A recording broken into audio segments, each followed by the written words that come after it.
Bonjour, and welcome back to Bloomera Podcast, or should I say your Bloomera, because this podcast is dedicated to your growth, transformation, and empowerment. My name's Brienne, and today I'm here with a mini-sode on New Year's resolutions that you can start today for free. This mini-sode goes hand in hand with my Seasons of Growth series. If you haven't already, you can go back and watch the last few episodes to catch up and start the challenge with us. You are still early on in the series and the challenge, and you can start anytime that you want. You can see the full list over at bloomera.co, or you can get a free digital planner to help guide you through this, along with a 16-week challenge for personal growth and transformation. And if you're more of a physical planner kind of person, don't worry, I got you. I have a paper planner that I have spent years refining, and I use every single day in my personal life. If you're watching this over on YouTube or Spotify, you'll be able to see some free resources on the screen throughout this episode. If not, don't worry, they will be linked in the episode description right below. Please leave a comment and let me know what New Year's resolutions you are planning to start this year. I would be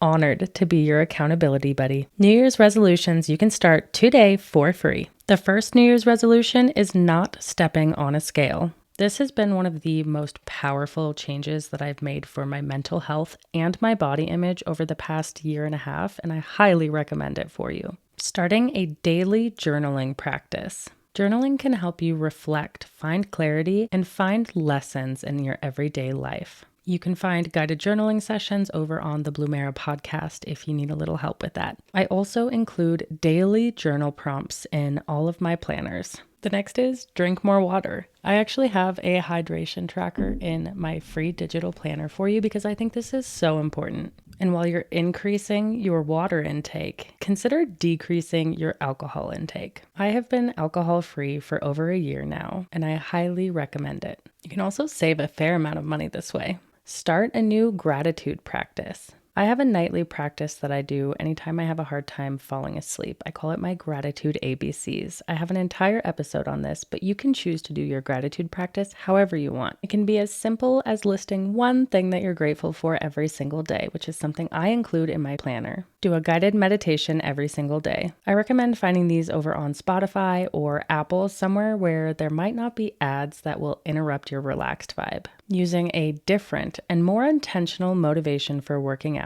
I have been working out to feel stronger, more flexible, keep up with my kids, to regulate my nervous system, to express my anger. Using these motivations instead of focusing on getting to a certain size, a certain weight, or bouncing back like society likes to tell us we need to do, leaves me feeling more empowered after workouts instead of filled with shame. I highly recommend focusing on what your body can do instead of how it looks. Set boundaries. Saying no to others is actually saying yes to yourself, and I know that this can be incredibly challenging, which is why I have multiple episodes on this topic. Volunteer or donate items. If you need a place to start, consider volunteering for an organization or a cause that you feel passionate about. You could also consider donating gently used clothing items to a DV shelter nearby. I'm a survivor, so I'm incredibly passionate about that. Reach out to a friend or a loved one each week. In my free digital planner, I include a prompt that encourages you to make a meaningful connection every single day. It can be as simple as a text that just says, "Thinking of you, I love you, hope you're doing well." Reduce phone time and take a break from social media. I am a huge advocate for this, and I have multiple episodes on this topic, so if you need any help disconnecting to help reconnect with yourself, just let me know. You know where to find those. Replace one bad habit that you have with one positive habit. I have a weekly habit tracker in my digital planner that you can get for free that helps you celebrate and track your progress. Read more. Support your local library by borrowing books from them. And if you prefer to read on your Kindle or your phone, you can download the Kindle and Libby apps for free and borrow ebooks from your local library as well.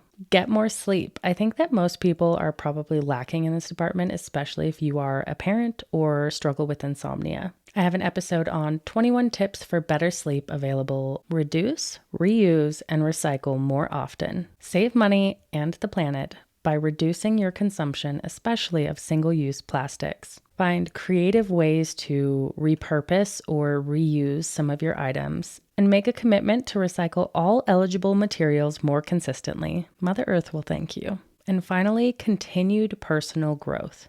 I have a whole series on this, but it's my belief that you shouldn't choose just one resolution for an entire year. Instead, try to focus on one per month. Your goal can be large or small, but I believe that it's more attainable this way. And I even have a free 16-week challenge to help guide you through it, along with my free digital planner. Thank you so much for being here with me for another episode of the Blumera podcast. Make sure you like this podcast so others can find it and subscribe so you don't miss out on anything. I'll see you in the next episode.